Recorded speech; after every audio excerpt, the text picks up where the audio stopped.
Welcome to the Scottish Watches podcast. We have got George Bamford with us today because he's not been on the show for a very long time. He was on briefly just to talk about a new watch maybe a month or two ago, but it's been far, far too long since he was on to tell us what he's been up to, what a day in the life of George is like. We've also got Dave with us. How's Dave? Dave is good. Dave is enjoying the sunshine, albeit I think, unlike George, who's currently probably sweltering in 30-something degrees in London, I'm in a much cooler, balmier, less humid Scotland. That is before I go back to Europe. Well, you're a BAM. Well, yes, I am a BAM. Honestly, it's so nice to be here in sun. This is as you were talking about it being a little bit colder up in Scotland. It's nice and warm down here in London, but we are very happy. I'm in the Hive. That's our kind of what is best described, our townhouse in the heart of Mayfair. So really, really happy to be here. And guys, thank you so much for getting me back on board. I mean, this is awesome. I just love kind of hanging out with you, talking stuff about watches. I'm like, how cool is that? Well, we've always talked about the influx of AI in the world, not just in design of watches, because that's something that you were pioneering with your watch boxes and helping with graphics. Yeah. It's really moved along, especially recently with all the AI videos that have been appearing. We talked about the movie trailers back in the day, and back in the day was only a year ago. Now the game has changed, things have moved on so much. We'll probably get into that later on, but the first thing we want to do is tell you to check the show notes, play along at home. That's where you find all the pictures, the tech spec, the links to the products, the information and the watches that we're going to be discussing and talking about on this show.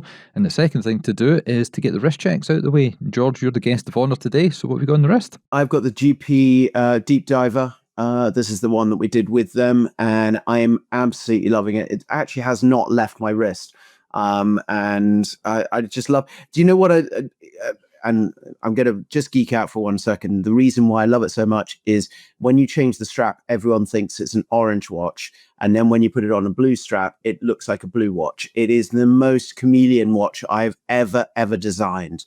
And I didn't realize, and it's been this kind of like, side thing of like, I did not realize. And then this weekend, everyone was like, oh my God, I love your orange watch. And then when I put it on the blue strap, everyone goes, oh, I love that blue watch. It's so bizarre. Tell us more about the watch then. While we're at the beginning here, what is the process? We know what it's like, George Bamford, the creative genius that you are, coming up with your own design. But when you're collaborating with a brand, especially one with the heritage and the prowess that GP have got, how does that come to fruition? What are the beginning building blocks? Oh, well, this project actually, this is 3.5 years of development,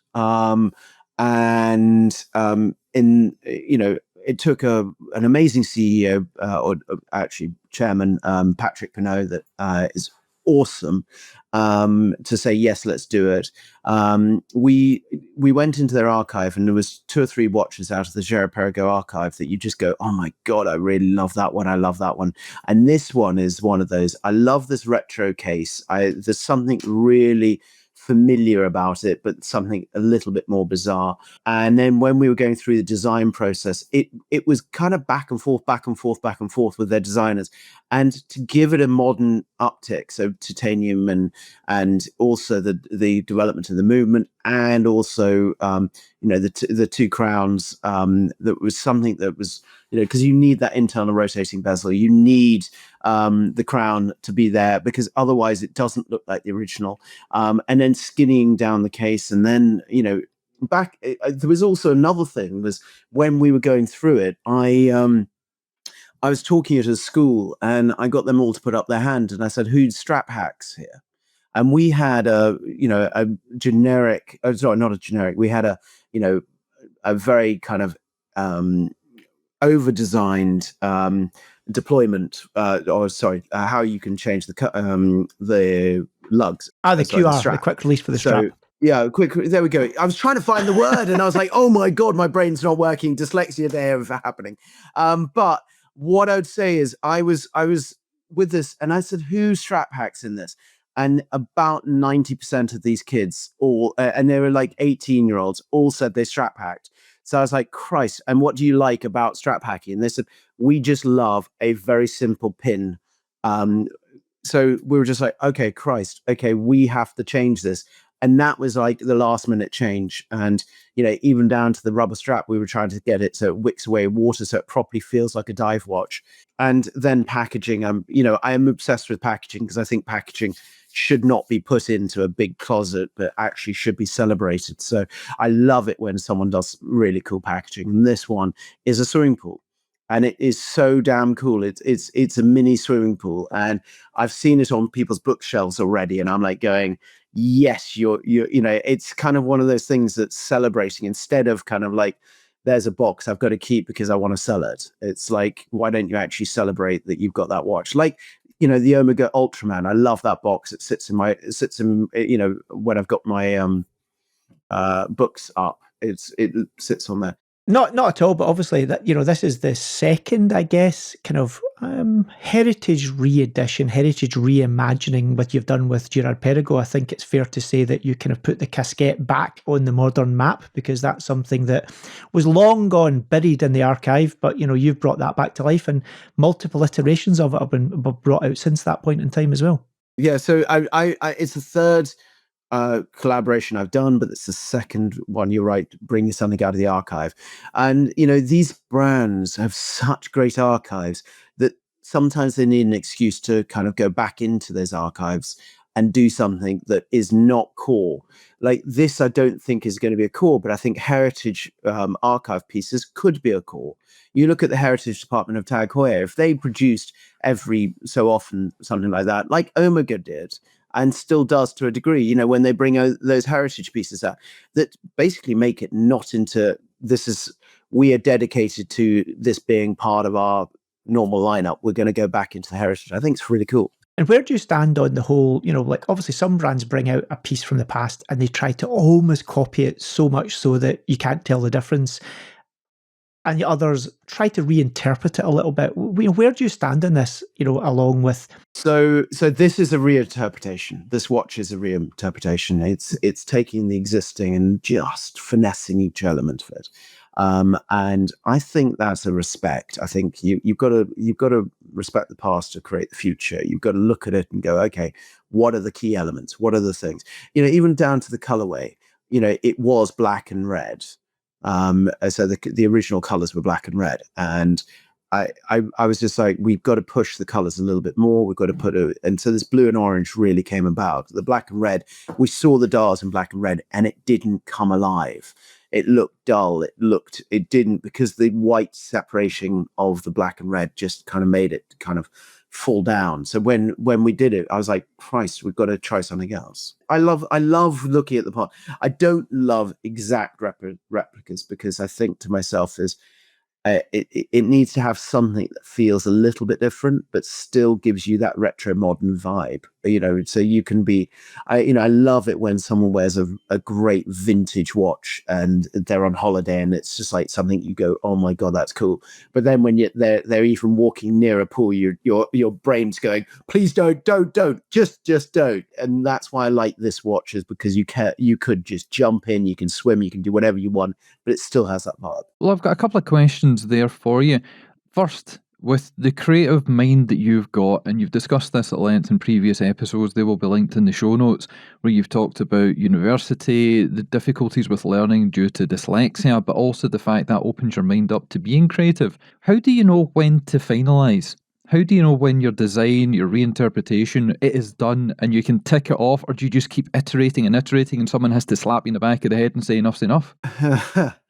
It's one of those that when we're doing a watch design, I do print out quite a few of them, and then I come back the next day and it's which one is really connected with me. So I know that sounds strange, but we have it just behind our design team. We have a table and we put the printouts there, and we go away and we come back the next day and we go, which one is really connected to me? Which one? And what's interesting is a lot of us tick which one we like. And sometimes it's a massive argument. Sometimes, I love this design and everyone else loves that design. But what it does do is it makes you go, okay, have we got it? Have we got the right design that makes everyone go, oh, I love this? And sometimes you don't. I mean, there's a watch that we designed, and it took us probably about 6 months to really get that design right. And that's too long. But it was one of my own designs, so it was for Bamford London, so I can take that time. Normally, when we're going quicker, we have to, I have to fast tail some of my design processes, but also prove. I mean, this is the other thing is with brands, when you're designing with brands, you have to prove that you've either respected their past or you've done something from that past. So for me, that's something else that you've got to do is like the design I'm doing at the moment. And I've really got to prove where I've got each of the elements from, because they want it to feel an homage to the past, but still with a modern twist. And so I've literally gone through a Bible of their designs to then kind of go, okay, yes, this came from this came from this came from that. Quickly, before we move on to the rest of the wrist check, because we're almost forgetting Dave's here now here, Bamford London, what is the discrepancies, the differentiation between the different subcultures of George Bamford? Give us the run through. So Bamford London is basically my the easiest way to describe it is it's ready to wear. If you look at it in that way, it is something that I design myself. I do myself as a and it is very much but from about £450. We've got a new watch coming out later this month, July, so will be later this month. There'll be a new watch coming out that will be about that £495, I think, roughly price, and then it goes up to about £2,500, and that for me is, and you can personalize this, so you can personalize it online. So all of our watches you can make unique to you. I just saw upstairs with the watchmakers.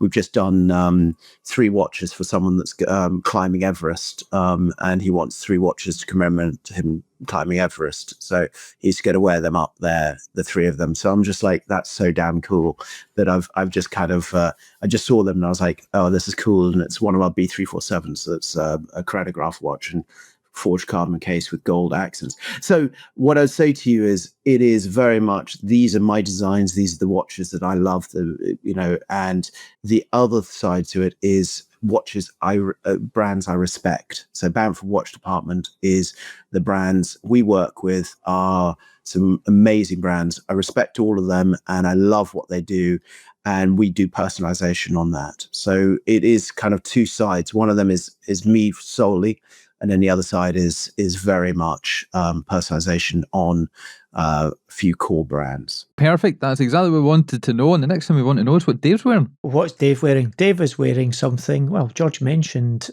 G-Shock before we started recording, and he's obviously done a collaboration with them in the past as well. But what am I wearing? Well, I am wearing a G-Shock MRG. I pulled this out actually because they have finally retired the 1000 series and replaced it with the 2000 series and the MRGs, but I've had this for quite a few years.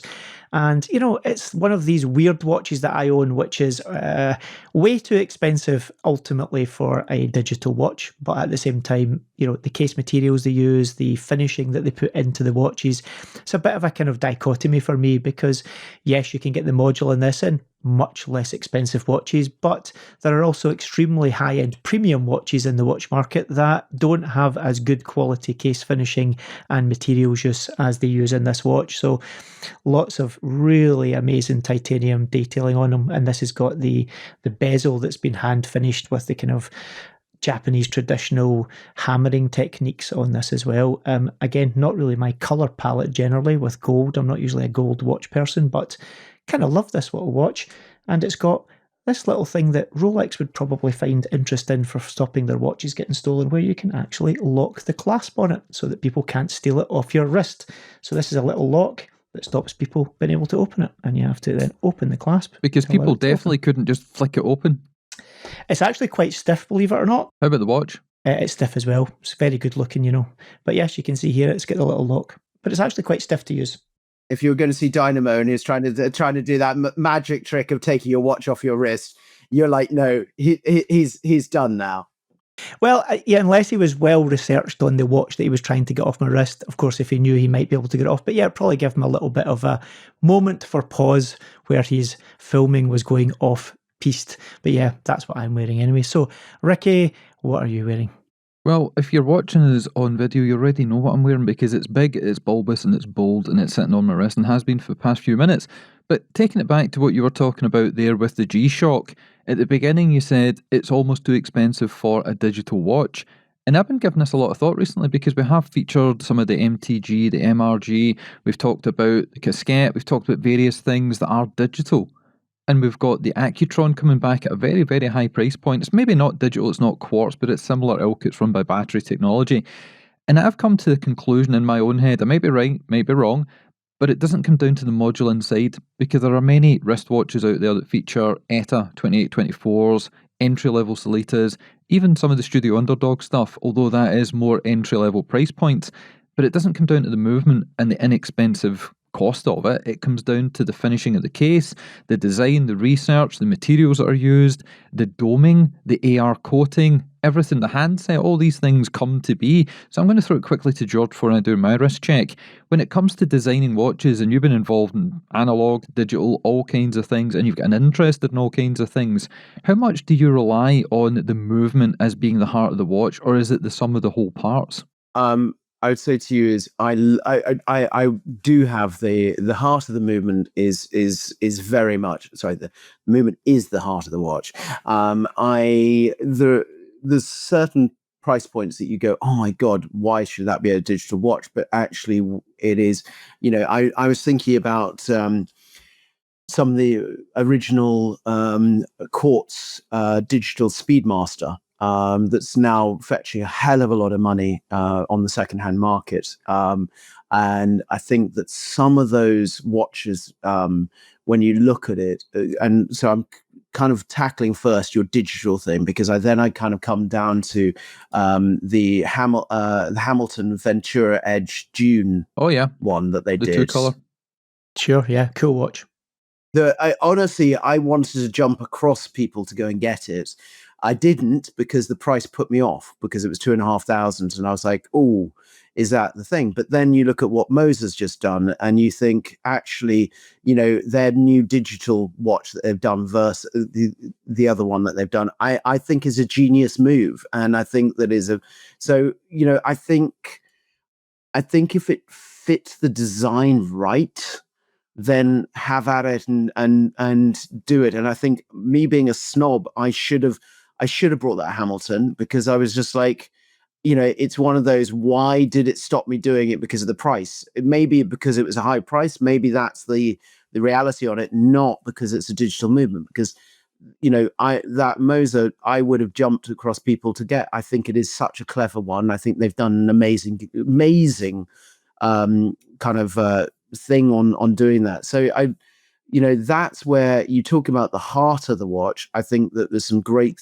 movements, but you the other thing is a lot of people, you're not going to, when you sit next to someone and they talk about their watch, they don't really talk about the movement. They talk about the design or the this or the that.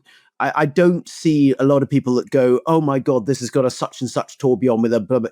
Most people are like, oh my God, you're a watch bore if that's the kind of thing that you're talking about. If you're talking about, oh my, can I look at that watch? I wore a IWC perpetual calendar. And if anyone knows about these, they are not worth a lot at the moment. These are the vintage ones, but you get such bang for your buck. This is off a single crown, Kirk class design, all these things. And I love it. Okay. And I was talking this weekend and I was wearing this watch and I love it. And I was like, and someone else had a Patek, someone else had something, there's quite a fancy thing. I pulled out this. And I didn't talk about the movement. They just went, oh my God, I love this watch. I love the design of it. And then they turned it over and they looked at the rotor and there's got that big ass rotor that's really sexy and it's a big chunk of, and, people, don't really care totally about the movement. They care about the design first. We always, jump for the design first, or I think that. I think there's a kind of similarity with cars, isn't it? It's like, like people that are into cars know that the engine's pretty important part of the package, but most people ultimately just look and go, oh, that's a good looking car. And that's why we see so many, I guess, body kitted up, big braked, fancy looking cars from manufacturers now with a little engine in it because it kind of keeps the cost in check, etc. But yeah, I mean, I think for me, what you're saying there, something that resonated was, you admitted, oh, the snob in me said, I don't get the Hamilton, but it's also that alignment with, oh, it's a Hamilton. How is it worth that much money? Which shows you how important sometimes, or how people perceive brand.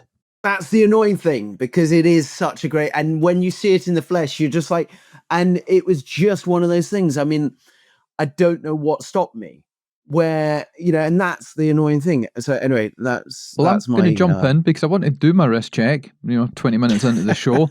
But again, you guys bring up fantastic points, and this is why it's a disservice to George, the fact we don't have him on often enough, and we will remedy that. Cars. The thing that always sticks in my mind when it comes to talking about watches and movements in cars is the Noble series, the M12 and the M400. It's got a Mondeo engine inside it. Well, I agree. But wait, do your wrist check, because I know we're going to go on such a tangent to cars that I'm like, and I love your wrist, and then I'll bring you back to the Noble. Fair enough. The problem we've now got is my wrist check is going to lead further down this rabbit hole. So I'm wearing today my Mad Gallery's Mad 1, which has some genetics, some DNA from Max Busser and friends, but this is the inexpensive one. It isn't the one that went out to all the friends, as in the collaborators, the people that Max has worked with over the past couple of decades. This was the one, because it was such a stir when the blue came out, they decided to make a public release of it, and it was the red edition. I got an email through, and within 11 minutes, I was adding it to the cart, putting my credit card details in, and ordering it. So let me run you through the details. So the first thing I'm going to do is take it off the wrist, because it fills the entire frame here that you can't see much else. So let me do that quickly, and we'll tell you all about it. The first thing to note is this watch is actually on an aftermarket strap. It's on a white deluxe with a double butterfly arrangement on the back. Very cool, and it is specifically designed for this watch, the way it contours and the way that it follows those lines on the back and the front and the top and the bottom. But the party piece of this watch is the fact it's got this spinning fidget spinner on the top. It's almost like a ninja star or something you would have found perhaps back in the day in Japan when people were fighting in arm-to-arm or sword-to-sword combat. Now, the reason that I'm talking about this in regards to engines, movements and things of that ilk is beating within this massive bulbous sapphire and mineral glass cage, I suppose you could call it, is a Miyota movement, something that is generally known as being inexpensive, works fine, fairly reliable, and decent for accuracy, but it doesn't cost a bomb. This was chosen so that obviously they could keep the cost of the watch down as much as possible. I believe this was around about the 3,000 to 4,000 mark when I got it. On the secondary market, immediately jumped up. It was in the mid-teens when they first came out. People were scrabbling to get hold of one. Then it has settled down to where you would normally expect it to be, just around about the retail price point. From then, multiple iterations have been released. As I said, the first one was in blue. That would have been my preferred choice, my colour scheme. But then this one came out in red, and it had a black strap. So black and red, fantastic. Lots of people ask, how the hell do you tell the time in this thing? Because you've got the rotor on the front, you don't have much going on the back. Where do you read the time? Is it the side? Is it the top? Is it the other side? No, you actually read it from the bottom. You look at there, and it's a little bit like an egg timer, and I hope Max and Co don't mind me saying that. You read the hours on the top disc that rotates, and then below it you've got the minutes. A little bit hard to figure out, because you might look at this and think, it's maybe, 20 past 12, but you read it the other way around. You look at the number that's to the far right, and then you look at the number that's below to give you an indication, not an exact time, but an indication.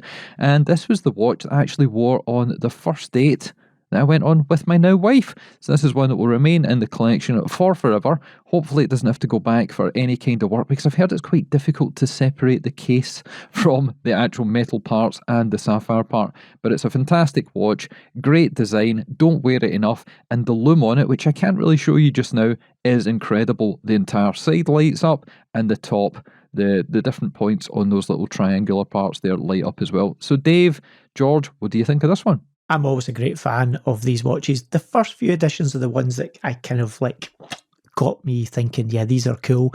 They've done many, many iterations of that original one, and of course there was then the second variation of it, and they've moved on to an all-new design of them now.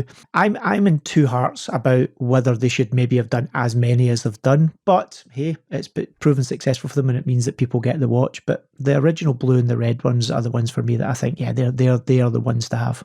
Do you know, I missed out on getting this. I felt like I wasn't in the inner circle, and normally I can get most watches, and this is one of those that's. I mean, it was like going to the AD of ADs, but actually go to Max, and he was just like, "Yeah, just register." I was like, "Great, I really am not that great a friend." I thought I was anyway. But no, that's how fair this is. That was how fair this watch is. And then I got Time to Love, and I love wearing it. And when you're reading it on the side, that is back to the old racing driver vibe, because always when you're on a steering wheel, you could see the time, and I like this watch because of that. And Time to Love, honestly, it was just very clever. It was a clever iteration, and even their new iteration, their new design. I think Max is very, because if you think of the MB1, or sorry, the Mad watches, or they're expensive. They're freaking amazing, but they're above my price bracket for myself. So to get in and buy into that world, but feel like I'm still part of that world, not an outcrier or an outlier of kind of like, hey, I've got a fake or I've got a whatever. I love this, and I love what he did with this. I think it is genius. I also like that you put it on that rubber strap, that I'm now thinking, Christ, I've got to go get one of those rubber straps, because I think that is genius.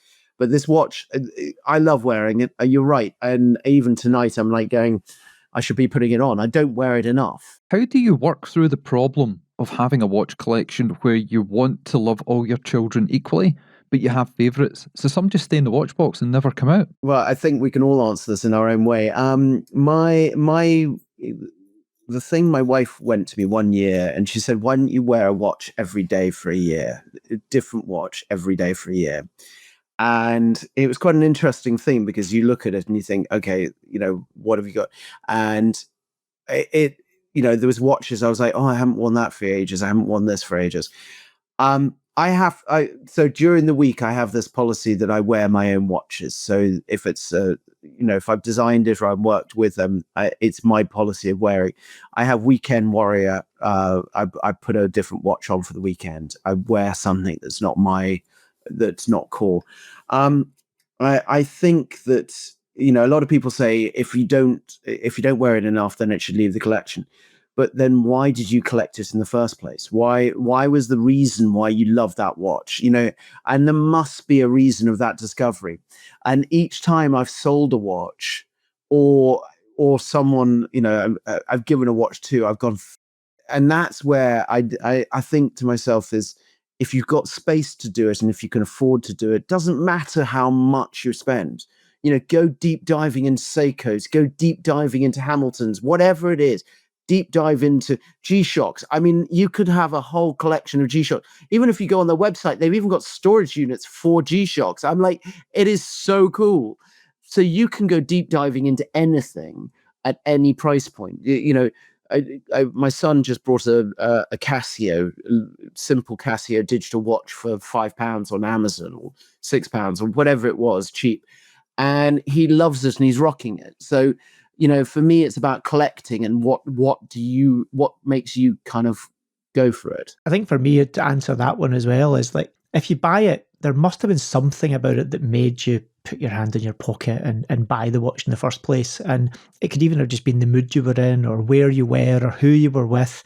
The thing that I guess conditioned me more is, as you get more into it, it's don't get upset about the ones that got away, because otherwise you're just chasing everything all the time, and you almost buy things you don't want just to make sure you don't miss on something that you might have missed on. And me, I'm now like, if it gets away, like, well, it got away, hey ho, something else will come around. But it means that the ones you've got actually have some meaning to you. Well, what ones have got away that you would have liked to really get? Can you name me a couple, your top three? Actually, the colloquium, we talked about that a few shows ago, that little one with the little loom. The rods. That are all the little, yeah, exactly. It looks like little uranium rods almost in the dial. The very first version of it. And it's weird, it's like, I saw it and I was like, oh, that's so cool, yeah, it's not crazy money. I can just time or whatever happened and I didn't get one. And there's been a few iterations since, which are really cool as well, but I kind of got over it when I didn't get one and thought, okay. And then there's been chances to get more, but you're like, how upset were you really that you didn't get it? Not too upset. Okay, I can leave it. It's not the end of the world. So that was one relatively recently. There's been many a Speedmaster that's got away from me, but that's it as well. But again, it's getting the balance between the rational and the irrational. For me, it's try and be in the middle somewhere, because none of it's rational. Collecting watches is not rational, but it can get really irrational quite quickly, and that's where it can have many other implications. So for me, it's try and find that balance somewhere in the middle. Like most things in life, to be honest, usually the middle ground is pretty safe. George, you mentioned there that you didn't get a hold of the Mad one when it first came out. Other watches that got away, what's in your mind? Oh yeah. I would say to you, Vintage Dark Lord, the original Tag Heuer Monaco, is my Eleanor. We'll get back to the Noble cars, because I'm going to be coming back to that. But that was my original. Like, every time something happens when I try and buy that I've fallen downstairs, like on auction things, I've missed out on this. I've had to go, I've been on a plane and flight got delayed. There's always something. So I'm now like, that is something I'm never buying, because it is out, it's done. And it's my Eleanor. The other thing is, so the new Steel 222 that came out, I went in, I was like, this is amazing. I want the watch. It was just on the edge of where I want to pay on pricing. I was like, this is really up there. And I did a video. I really was very nice. And then I went to them and said, I'd love to buy it. And they said, have you got any good history with us? And I said, no. And they went, well, we're going to put some, and I just went, and I had to walk away. I was just like, okay, honestly, if you don't want me to wear it, that's fine. It's kind of like, that was where there's some watches that you kind of go, I'm lucky to buy that, because, like the Piaget Andy Warhol is one of my favorite watches. And I was very lucky to be able to get one of those early, and I wear it with pride and love. And I love Piaget, so it's kind of one of these things where I'm sad I missed out on that 222, but honestly, my life hasn't changed. My life hasn't, it hasn't got better. It hasn't got worse. Nothing's changed. So do I miss it in my life? No, not really, because I've got, I look at the engineer from IWC and I'm like going, I can beat the hell out of this watch and I love it. And I've got the same vibe. So I'm like, okay, hands off, I'll walk away. So the question is then, Ricky, anything from yours that got away, or are you just one of these guys that gets everything they want? I don't get everything I want at all, and you know that, Dave. I can't think of anything. And I've recently had a chat with Gavin, our video editor. Props to Gav. He does such a phenomenal job. If you're listening to the podcast in audio format, at the weekend, Saturday or Sunday morning, depending when we get to finish the edits, there's usually a video version of at least one of our shows, and the funny memes, the little AI graphics that he incorporates, they are legendary. So if you listen to us, go and download or watch the YouTube video. It's well worth it. And it's slightly different because there's jokes that work in a visual medium, they don't work in audio, and vice versa. But I had a chat with him about selling watches in his collection to get the Grail watch, the watch that he is after. And he's humming and hawing about it because he likes what he has just now, and he would need to get rid of a couple of pieces to then step up to the big boy that he's after. I'm not going to dox him and say which one that is. And I explained the situation with when I had my Batman, and I thought, that's it. That's the watch that I went to my first puzzle world. That's the watch that really got me into the hobby. That's the one that started the podcast. I have such a connection with this lump of metal. This is the one I wore when I went here, there, and everywhere. But then when I got my Daytona, I never wore my Batman again. And then when I got the Moser, I got the UN, when I got other watches that were of a similar standing, I didn't wear the Daytona again. And when it came round to buying the house at the start of this year, it didn't hurt to then go onto eBay and get rid of this, that and the other. I got rid of big heavy hitting watches to get the deposit together, and I've not looked back. I've never regretted it. So that's my sort of thoughts on it. Ones that got away, can't think of anything. Obviously, George's white collaboration number that keeps being evasive because it's a ghost. That one is always just sitting there, and then the price shoots through the roof, and I'm a little bit like George there. It's like, okay, I'll just wait until something else comes along, but I can't really think of anything else. So I don't have an answer for my own question. I can think of one. Swiss Beats. That never got away from me because that came out before I was into watches. So that doesn't quite count, and I've only ever seen two of them appearing on, well, not even eBay, it was Chrono24, One was in Dubai, it wasn't at the right time, and the second one, it didn't look quite right, and when I started asking questions, it disappeared from the sales platform. But yes, I am on the lookout for a Swiss Beats edition of the Zenith Defy with the turntable and all the orange accent, because that would work out quite nicely with my car that I'm finally going to start talking about, because Dave started talking about his new car. But let's talk about Mondeo engines. We were talking about Noble and the engine. Look, honestly, the Noble was such a great car. You then also think about other cars that have used different engines. I mean, you look at even a Pagani Zonda, has a Mercedes engine in it. I think it's Mercedes. Yes, this is a Mercedes. And then the BMW Alpina 8 Series had a McLaren engine in. So, sometimes when you look at some of these cars that have got some amazing engines, but not, the outer structure is so beautiful, like a Pagani Zonda, that you don't really think that it's got a Mercedes AMG engine in it, but then it does, and then that's the same with the Noble. But you don't have to go that high, George. You can think of the Lotus Elise and the Exige. Yeah, no. I'm going to you and saying, you don't need to be a snob about the engine, or you don't need to be a snob about the movement. You need to get over that kind of thing and understand that some of the biggest cars, some of the most luxurious cars in the world use other engines in them, that you go, oh, wow, okay, that's got that, or that's got that. I mean, McLaren's they had a bolted, was it the F1, I think, had a bolted two BMW engines bolted together in it. So I when I look at it, I think to myself, we've got to kind of get over this thing about, you talk about Sellita. I love Sellita. Sellita for me is the backbone of the watch industry. It really is one of those things that has provided for so many brands a great, stable, reliable movement. And, when we look at a simple, 200 movement or a 300 movement, you look at those movements and they are very, very, very well made. And so why do you need to have them dressed up or done something else with it, when actually the movement and the movement house is very good? It's not your expertise as a brand. Your brand, quite a few of these brands, it is about the design of the actual watch. It's a design of the dials, the hands, the actual thing. So why then go, oh, we've got our own rotor on a Sellita movement? I'm like going, well, that's great, but it's still a Sellita movement. So just respect it being a Sellita movement. Yeah, and I think there's lots of brands out there that really prove that. I think for me, if you want to try and do something, there has to be a degree of originality in it. Amida, a brand that's been in and about the news recently with their sapphire glass-topped driver-style watch, at the end of the day, movement-wise, yes, they're built quite a clever, albeit extremely simple module, but it's sitting on top of a fairly innocuous movement. But that watch, for I think something in the region of £2,500 or £3,000, looks like it could cost many, many multiples of that, and is a super cool watch. So I think it's about what you do over and above it. Sellita has underpinned huge swathes of the industry, and as much as folk get snobby about it, if you take them away, how many brands wouldn't exist? Because let's be honest, option-wise, what else are they going to use? There's not a lot out there.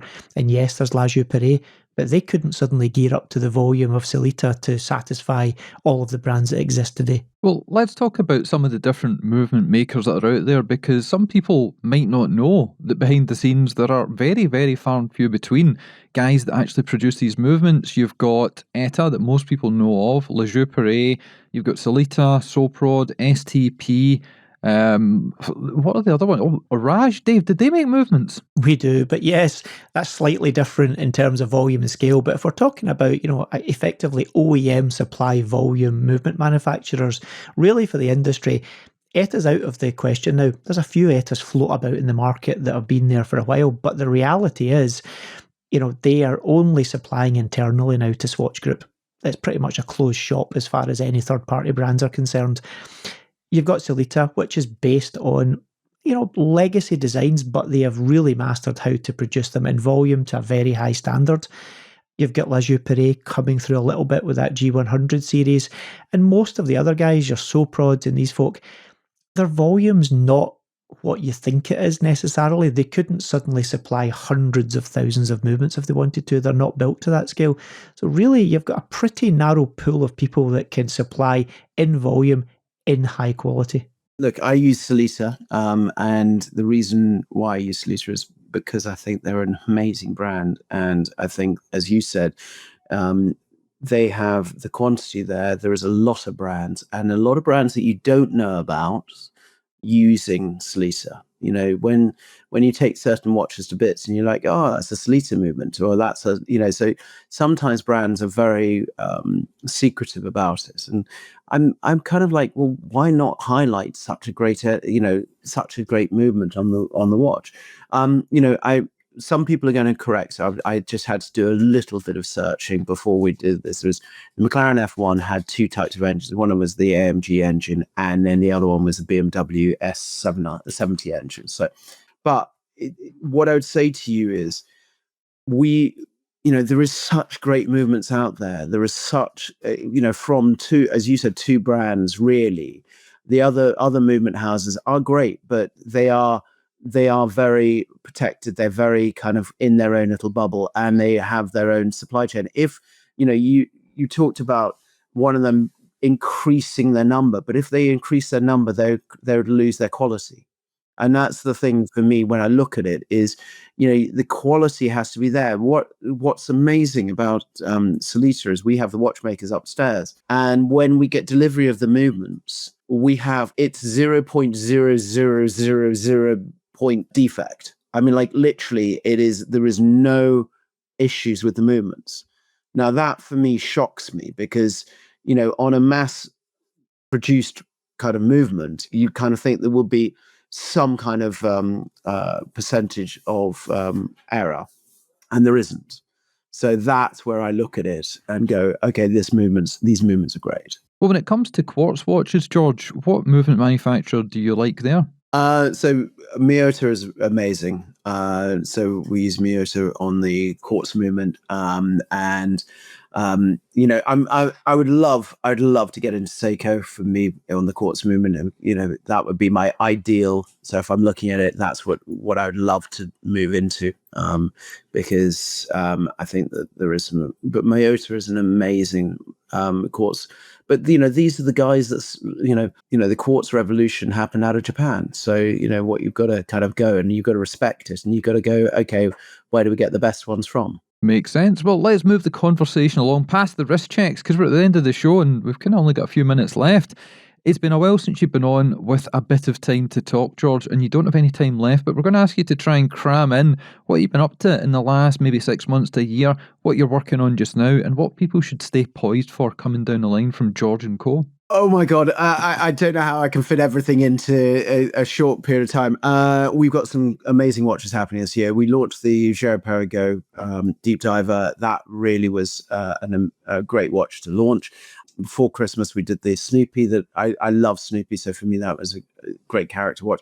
Then this summer, we've got the new summer GMTs. Do check them out. They've got a really cool, this gradation of color on the bezel. It's something I've been really on printing. How do you print a gradation where you don't see the full separation of color? So that was one of my things on our new GMT.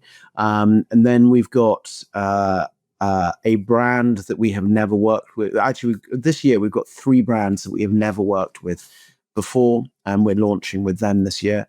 And then towards the end of the year, there may be another watch that I'm very pleased to be launching, but that'll be at Christmas time. So it's going to be quite a busy spin up to the end of the year, and I'm really, really excited. I mean, it honestly, this year it's kind of last year we didn't launch a lot, and I know people felt like we did, but we didn't actually launch. We launched 2 or 3 watches, but we didn't do much.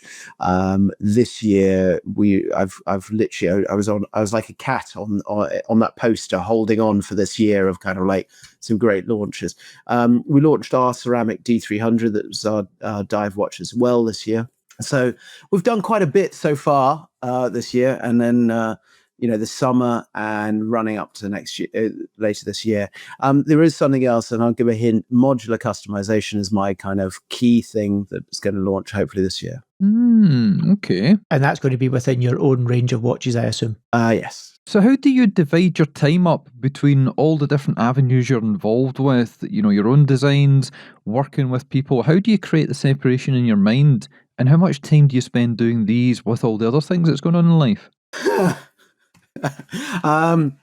I don't know. I know it sounds strange, but it's about actually ticking off what we need to do, each design, and it's giving them the right time. I did find that last year we were doing a hell of a lot of designs for this year, and partway through last year we couldn't. Our bandwidth was dead. And so it was very much, I created a new playlist on the train, and I was like, okay, let's reset ourselves. So I think it is kind of like, it's also, you don't feel like you're actually doing anything. And that's if you're actually doing a design and you're going, I really love this design. It's when everyone else comes in and criticizes, and then you have to adjust. That's when you kind of become like, Christ, this is it's a hard thing. But that's being a designer. That's being in this world of and enjoying life. I mean, every day you think about you guys, what you talk about, how you talk about it.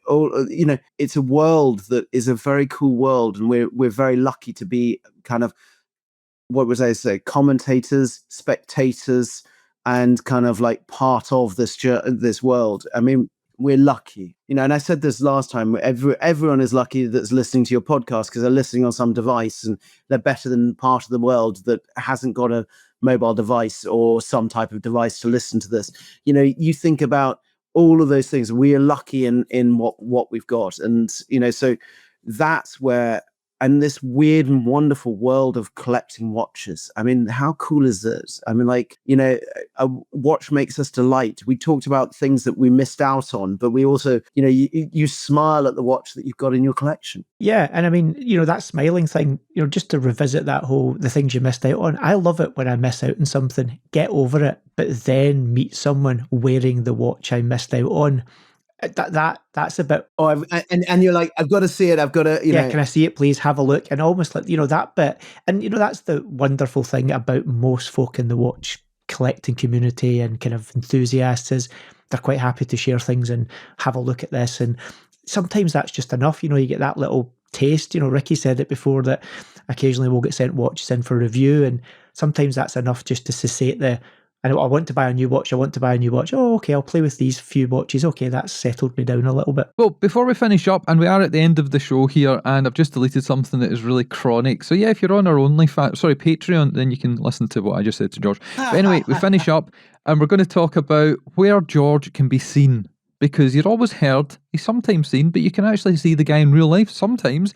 And he's been doing a bit of a travelling roadshow. He's been around the world, he's been around the globe, he's been here in the British Isles. Now, taking Bamford on the road, taking the different variations that you do, you have got a stage presence. I have heard, I've not seen it yet myself because I've not been able to travel the last year, but it's almost like rocking up, setting up a PA system. You've got the flight cases, you've got this, that, and the other. Where are you going to be? What are you going to be showing off this year? So yes, there is. We've got a few events. Do have a look at our social media. I think we're coming up to Scotland sometime soon as well. And we are going to be over in New York for wind-ups over in New York that I'm really excited about. So we're going to be coming over for that. And there is going to be a few more of us bringing our on-tour kit. So we've got flight cases. I designed this years ago for a pop-up in Selfridges. And it is our kind of on-tour kind of kit with screens and things like that, because it's just easy to send it around the world and do that. So it's going over to New York, and then we'll see where it goes from there. But there is quite a few events happening. Do look at our social media. We'll have them popping up before them. The other thing is there will be some other in-person events that won't only be with the flight cases, but there will be some things. There's also going to be this year a treasure hunt as well. So there's going to be something else that you've heard here first. and that is going to be something interesting this year. But for me, I love being in person, so do come and see us at the Hive. This is our office in the Mayfair. Just come in and come and see us. Come and chat about watches. We love that, and come and try on some of our watches. Well, I can't think of a better way to end the show than that, Dave, can you? No, I think that sums it up. Obviously, we will put any contact details into the show notes. If you feel you're in London and want to reach out and visit George, then check out the show notes for any details on there. Outside of that, of course, check out the back catalogue. There's been many an episode that's had George on it. Hopefully Mizzy will put a wee link to those in the show notes as well, where we've had him on talking about specific launches he's done, and there's plenty of just general chit chat like we've had over this last hour as well. Yeah, and that is it. And you can check us out twice a week on different places where podcasts are heard. Once a week on YouTube, pretty much twice a week on Spotify, Google Play, Apple Podcasts, etc. And check our Instagram at Scottish Watches. That's where you can find all the latest releases, this, that and the other, and our website, obviously, scottishwatches.co.uk. So George, thank you for joining us, and it will not be quite as long until the next time you're back. Any final closing thoughts for the listeners and the viewers? No, just thank you very much for having me on. Honestly, this has been such a treat, and to talk about watches, I'd be like, how cool is that? So thank you so much for having me on, and thank you. I hope everyone enjoyed this episode. It's been a joy. I'm pretty sure they will have. Thank you for listening, thank you for watching, and we'll catch you again soon. Say goodbye, George. Goodbye, George. Sakes. I knew he was going to do that. Brilliant. That's a win.